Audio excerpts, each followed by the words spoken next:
जरासंध मगध राज्य का राजा था। कंस वध के बाद जरासंध श्री कृष्ण को अपना परम शत्रु मानने लगा था। वह किसी भी तरह उन्हें पराजित करना चाहता था। जरासंध ने श्री कृष्ण और बलराम को मारने के लिए 17 बार आक्रमण किया, लेकिन हर बार श्री कृष्ण उसकी पूरी सेना को नष्ट कर सिर्फ जरासंध को जीवित छोड़ देते थे। जरासंध बार बार कर रहा था आक्रमण, लेकिन श्री कृष्ण हर बार उसे जीवित छोड़ रहे थे। महाभारत में श्री कृष्ण ने कंस का वध कर दिया था। इसके बाद उसके ससुर जरासंध ने श्री कृष्ण और बलराम को मारने के लिए 17 बार आक्रमण किया था। जरासंध मगध राज्य का राजा था। कंस वध के बाद जरासंध श्री कृष्ण को अपना परम शत्रु मानने लगा था। वह किसी भी तरह उन्हें पराजित करना चाहता था। जरासंध ने श्री कृष्ण और बलराम को मारने के लिए 17 बार आक्रमण किया, लेकिन हर बार श्री कृष्ण उसकी पूरी सेना को नष्ट कर सिर्फ जरासंध को जीवित छोड़ देते थे।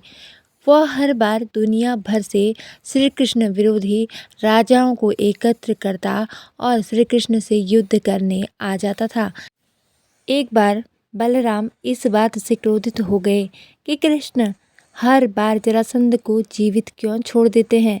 बलराम ने श्री कृष्ण से पूछा कि कान्हा, ये दुष्ट जरासंध बार बार हम पर आक्रमण कर रहा है, लेकिन तुम इसकी सेना को नष्ट कर देते हो, लेकिन सिर्फ इसे जीवित छोड़ देते हो, ऐसा क्यों? ये प्रश्न सुनकर श्री कृष्ण ने जवाब दिया कि दाऊ, मैं जरासंध को स्वयं जीवित नहीं छोड़ता हूँ। इसके पीछे एक कारण है। जरासंध पूरी पृथ्वी से अधर्मी और हमारे विरोधी राजाओं को एकत्रित करके हमारे सामने ले आता है, जिससे हम दुष्ट राजाओं को एक ही जगह पर मार देते हैं। अगर हम जरासंध को मार देंगे तो ऐसे अधर्मियों को मारने के लिए हमें स्वयं पृथ्वी के कोने कोने तक जाना पड़ेगा। जरासंध हमारा ही काम आसान कर रहा है। जब दुनिया के सारे दुष्ट मारे जाएंगे, हम जरासंध को भी खत्म कर देंगे। भगवान श्री कृष्ण जरासंध को क्यों नहीं मार सकते थे? कंस की मृत्यु के पश्चात उसका ससुर जरासंध बहुत ही क्रोधित था। उसने कृष्ण और बलराम को मारने के लिए मथुरा पर 17 बार आक्रमण किया। जरासंध जब भी आक्रमण करता, उसे हार का मुंह देखना पड़ता था। वह फिर सेना जुटाता और ऐसे राजाओं को अपने साथ जोड़ता जो श्री कृष्ण के खिलाफ थे, और फिर हमला बोल देता। हर बार श्री कृष्ण पूरी सेना को मार देते, लेकिन जरासंध को छोड़ देते। बड़े भाई बलराम को यह बात अजीब लगती। आखिर में एक युद्ध के बाद बलराम से रहा नहीं गया और उन्होंने श्री कृष्ण से पूछ ही लिया। बार बार जरासंध हारने के बाद पृथ्वी के कोनों कोनों से दुष्टों को अपने साथ जोड़ता है और हम पर आक्रमण कर देता है, और तुम पूरी सेना को मार देते हो, किंतु असली खुराफात करने वाले को ही छोड़ दे रहे हो। ऐसा क्यों? जब हंसते हुए श्री कृष्ण ने बलराम को समझाया, हे भ्राताश्री, मैं जरासंध को बार बार जानबूझकर इसलिए छोड़ दे रहा हूँ ताकि वह जरासंध पूरी पृथ्वी से दुष्टों को अपने साथ जोड़े और मेरे पास लाता रहे, और मैं आसानी से एक ही जगह रहकर धरती के सभी दुष्टों को मार दे रहा हूँ। नहीं तो मुझे इन दुष्टों को मारने के लिए पूरी पृथ्वी का चक्कर लगाना पड़ता। कृष्ण ने जरासंध का वध क्यों नहीं कर दिया, जबकि जरासंध बार बार कृष्ण से युद्ध कर रहा था? जरासंध बार बार कर रहा था आक्रमण, लेकिन श्री कृष्ण हर बार उसे जीवित छोड़ रहे थे। जरासंध ने श्री कृष्ण और बलराम को मारने के लिए 17 बार आक्रमण किया, लेकिन हर बार श्री कृष्ण उसकी पूरी सेना को नष्ट कर सिर्फ जरासंध को ही जीवित छोड़ देते थे। वो हर बार दुनिया भर से कृष्ण विरोधी राजाओं को एकत्र करता और श्री कृष्ण से युद्ध करने आ जाता था। एक बार बलराम इस बात से क्रोधित हो गए कि कृष्ण हर बार जरासंध को जीवित क्यों छोड़ देते हैं।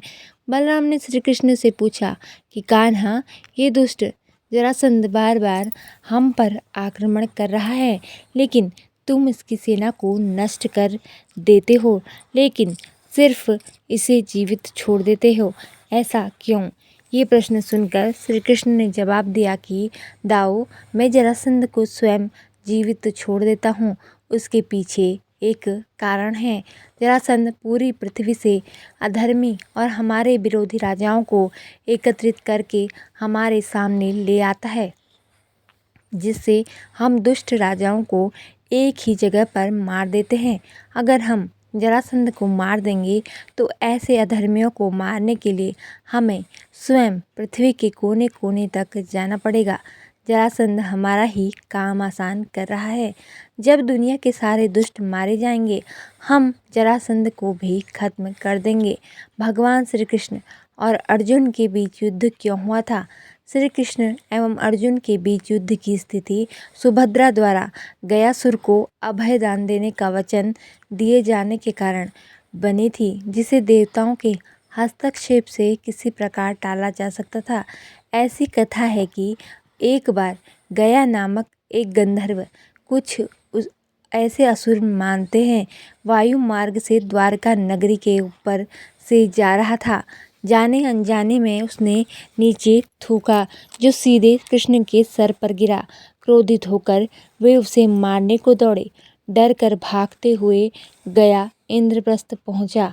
वहां पहुंचकर कृष्ण की बहन एवं अर्जुन की पत्नी सुभद्रा के चरणों पर गिरकर प्राण रक्षा की याचना की। सुभद्रा ने बिना यह जाने कि कृष्ण उसकी जान के पीछे पड़े हैं, उसे अर्जुन की सहायता का आश्वासन दिया। भगवान श्री कृष्ण ने जरासंध को मारने के लिए उसके 17 हमलों तक का इंतजार क्यों किया था? भगवान श्री कृष्ण जरासंध को क्यों नहीं मार सकते थे? कंस की मृत्यु के पश्चात उसका ससुर जरासंध बहुत ही क्रोधित था। उसने कृष्ण और बलराम को मारने के लिए मथुरा पर 17 बार आक्रमण किया।